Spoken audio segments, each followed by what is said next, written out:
I'm Complacent Badger. I'm Syracilo. And we have a 650 team value difference.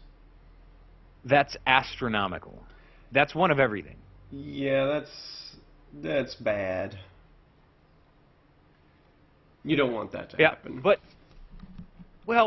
having seen it through, you know, Halfling Master Chef plus a wizard plus 2 Bloodweiser babes plus I believe he got an Igor as well. Nice. So yeah, for anybody who is unable to read or just requires us to say it due to blindness, we're watching Re-AWOOO-ken versus the Nordic Kneecappers. Re-AWOOO-ken and the Nordic Kneecappers. Getting it. Yeah, buddy.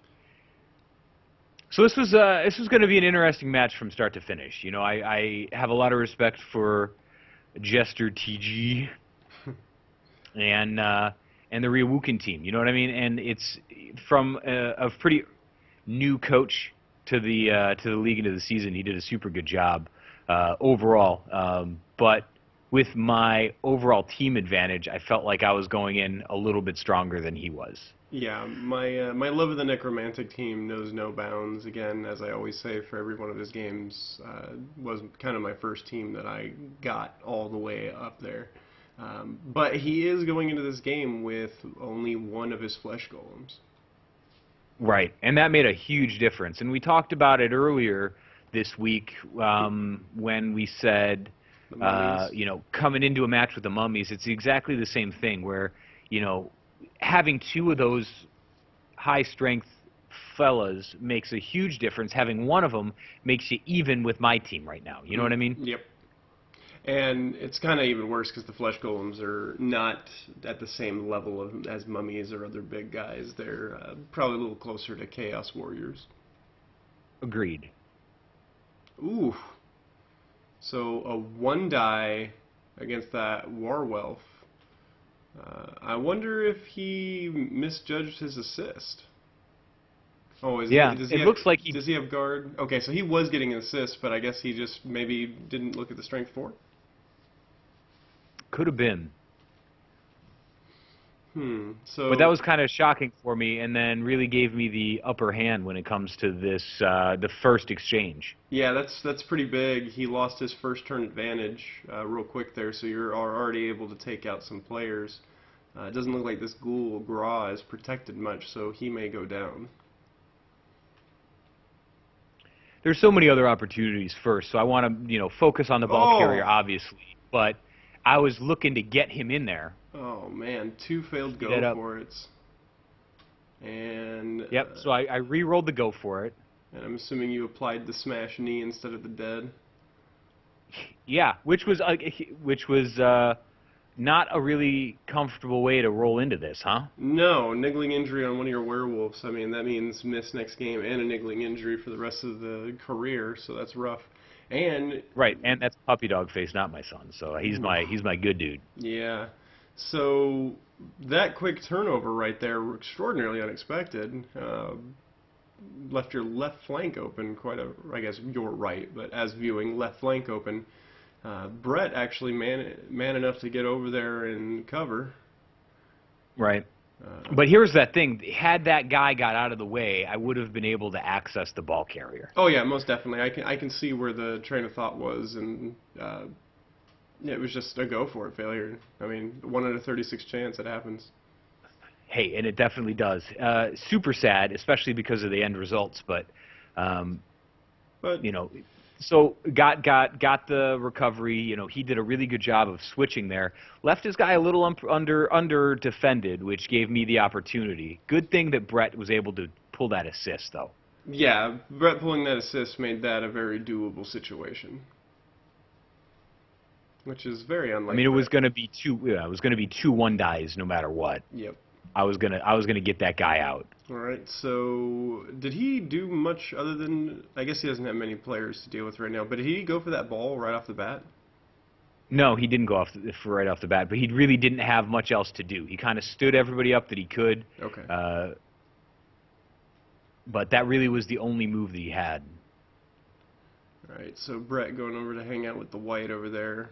Um, Interesting that you let that positional werewolf just hang out there. I think I would have Right. readjusted to get Brett to push him off the pitch, but that's just me. I think that he was planning on keeping that guy down for a little while, and you'll see how long that he stays down on the pitch right now. Okay. Do you think he? Well, I guess we'll see. But do you think he does it on purpose or forgets about him? I think he does it on purpose. I think that he was well. Right now, he's doing it.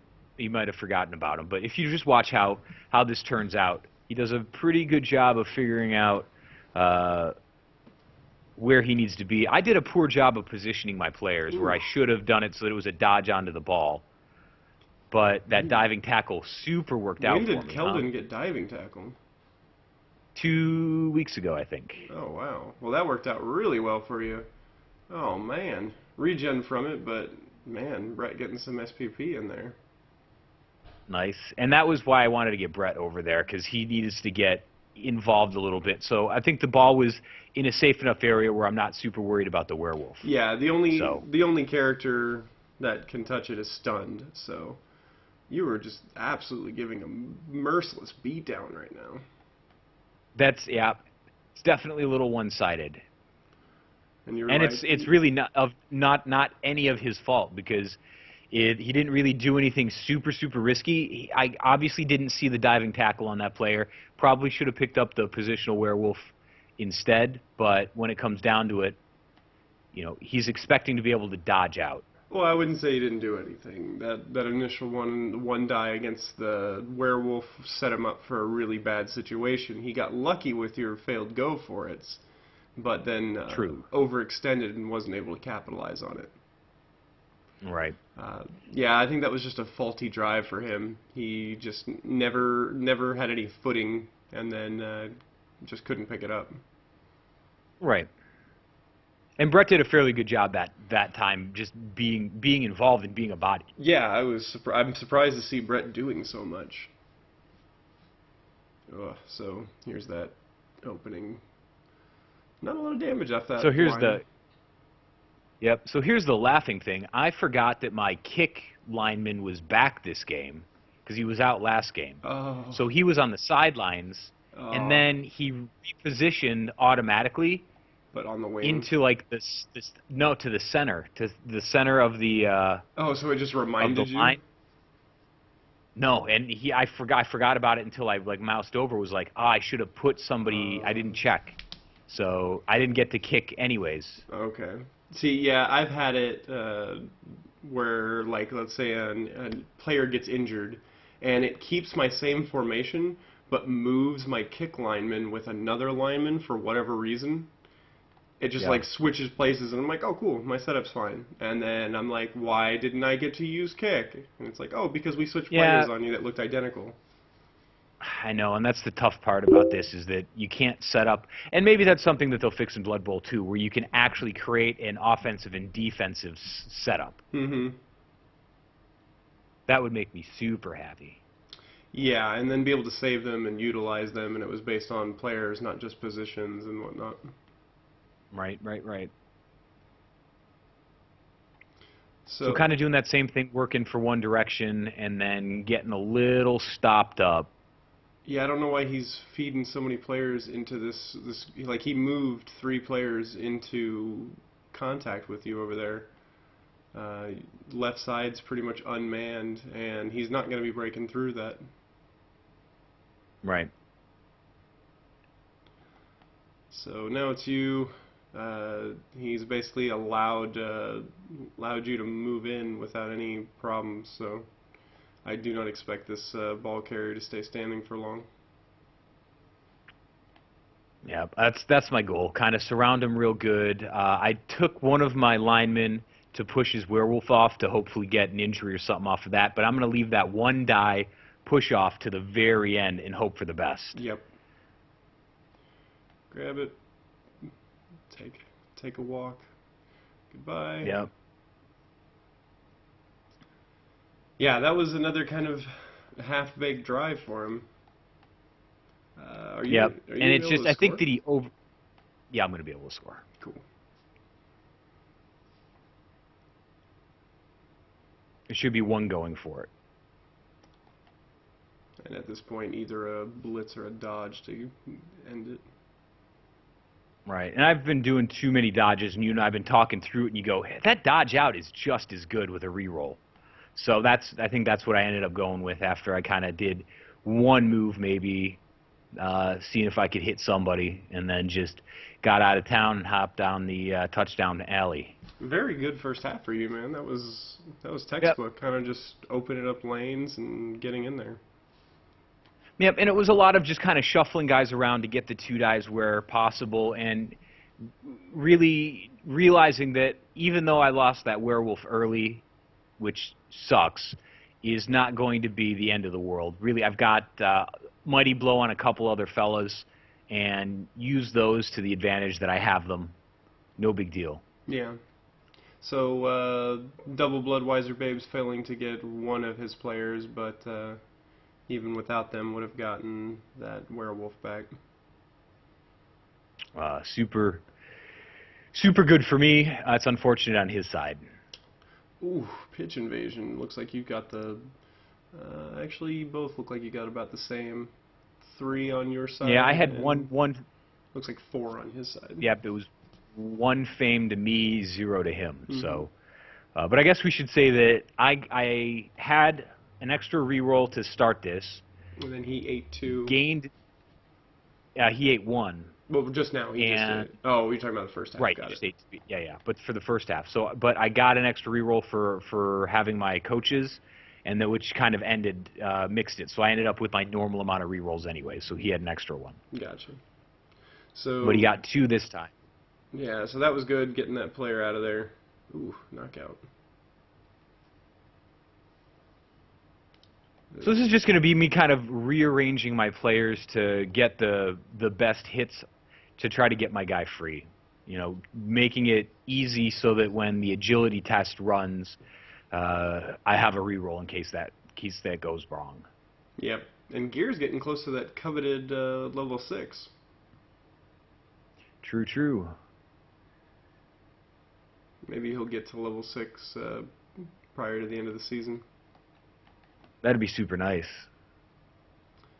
Ooh, getting those points for the Berserker, that's good.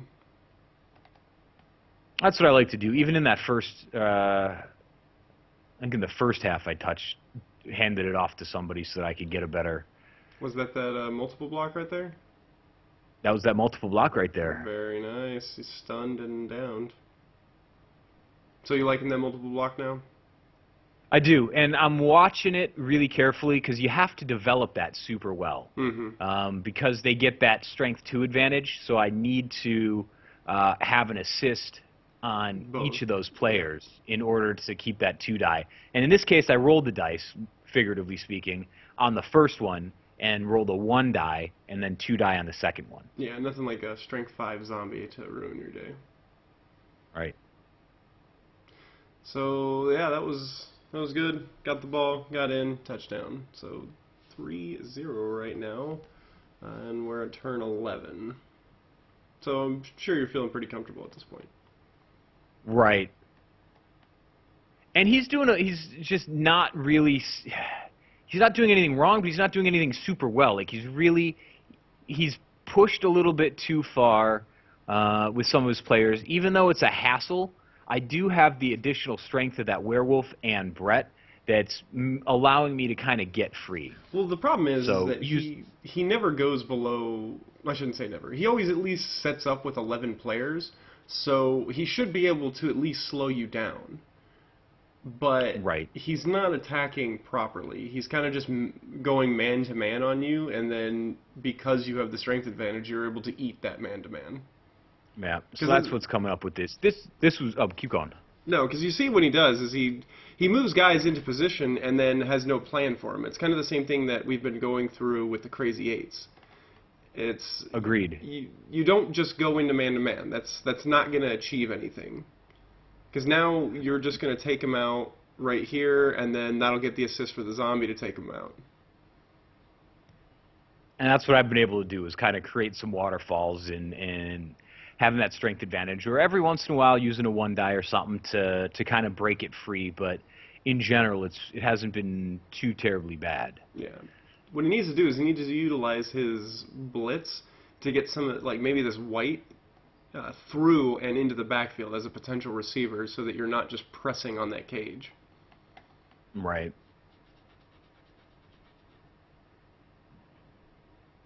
And I never really felt like I had to Ooh. defend anything, right? Double attacker down, and I'm assuming you didn't want to opt to use the reroll because you were low. I'd already used a reroll. Oh, I didn't see that. I'd already used the reroll. Super sad. Well, so that's just a badly hurt. He'll come back next game. Mm-hmm. So that's a good turn of events for him. His cage was kind of beginning to get pressed and falter, but now, and he opts for the lateral. I don't know why. Right, and the problem is that I've got enough players free to be able to readjust, because I've been watching him do that. So you see I've got that safety back there, and it's not that I don't have a presence on that right side. He does have that guard, plus his, what's his face over there? Flesh Golem. Flesh Golem over there that's kind of giving me fits. But, I mean, did a really good job tying two of my guys up for two of his guys, especially with it being Brett. I give points for at least trying to utilize the lateral, but the lateral's useless unless you can get well ahead of the line. If you don't have anybody out here, it's useless, because this guy's going to get right about here. Yep, or have enough free guys to have a good cage while still tying up most of my players on the opposite side of the field. Yeah, but usually only a lateral works once it looks like there's really no chance for you to do it. An excellent example is this week with the Crazy Eights. His lateral was extraordinarily effective, even though it didn't end up working. It was a pretty good job of it. Right, because he had a place for the ball to go. Mm-hmm. He left him a little exposed. That's what's going to make the difference. Yeah, he left him a little exposed, but that first lateral that he did, he was actually able to form a cage around it. Yeah. Ooh, dead zombie. Did not regen. Dead. Full dead. Been promoted. He's re-dead. Yep. So this is, left that guy out, but I didn't see a better way to do that. I kind of sacrificed that player to get the ball further in the backfield, away from the end zone. Mm-hmm. Kind of everybody was tied up a little bit. Wasn't really a good, safe place to go, so I figured, man, I'm going to make him dodge out if he wants a 2-die. And he did, of course. No big deal. To be expected. Yep. That was interesting, the rotation around the werewolf. What were you aiming for that? I was trying to keep from getting a 2-die on me right away. Okay, so you basically and then freeing somebody else up. So you jumped away from the zombie, basically. So I jumped away from the zombie back to the werewolf, so that he had to move the zombie, hit me with the werewolf in order, which kept the werewolf from moving. Yeah, because I figured he was going to try to be a receiver. Yeah, that's good watching lanes, and not only knowing what players are capable of with that movement 8, but knowing what a coach is probably planning. It's his most eligible receiver at this moment in time. Yep. So you kind of marking him made it to where I think that was, you were right, that was his plan, but he could have probably done something else to make his plan more effective. After I agree, but that was something I'd rather him not just hit me 2-dies with the zombie and then have the werewolf able to receive and then move. I wanted him to have to maybe blitz with the zombie or blitz with somebody to pull something else out. Nope, yeah, it was a superb move on your part, and actually kind of not only reading the play but reading the coach. So looks like, and sitting here and watching every one of these replays helps to kind of anticipate actions. Mm-hmm. Blocking these lanes right here, making it very difficult for him to get out. He puts himself down on that one. These turns are going lightning fast right now. And are you going to be able to... No, there's no way that guy has movement to get there, right? 1, 2, 3, 4... Oh, it doesn't matter. He would. He would. Okay, so he was... Yeah, it would have been 2 going forward. So it would have been a dodge out and 2 going forwards. 7, 8, 9. Does he have 7 movement? 7, 8, 9. It says 9. He's got movement allowance 6. Oh, maybe he didn't. I thought he did the way that I looked at it when it happened. Sometimes when it's right on there, because of the line for the Kind of got to end zone. move over to it. Yeah. Yeah. But it's all good. Anyways, 3-0. Yep. Both people went down to 0 rerolls. That's interesting. And that was a lot of rerolls. Yeah.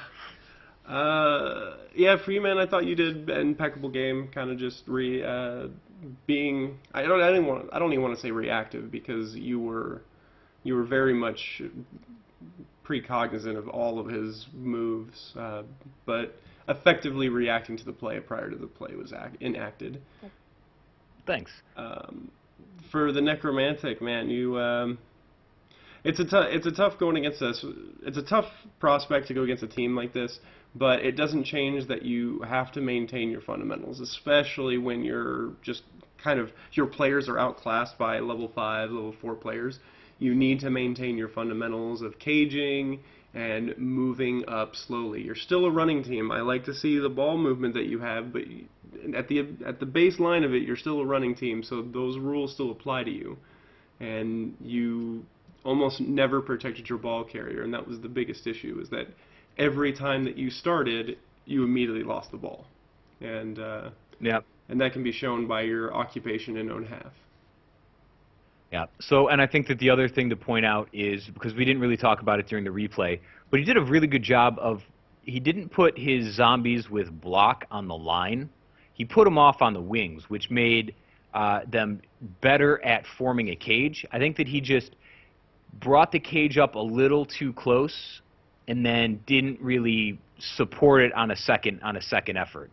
I think that if he had held the cage a little bit or kept it back a little further, and I never really approached his guys like he approached mine, so I was able to get a lot more hits in. I think that showed with who was standing and who wasn't on the pitch. But aside from that, I think it was a good point to see him pull the better players, the more usable players off to create a better strategy for himself.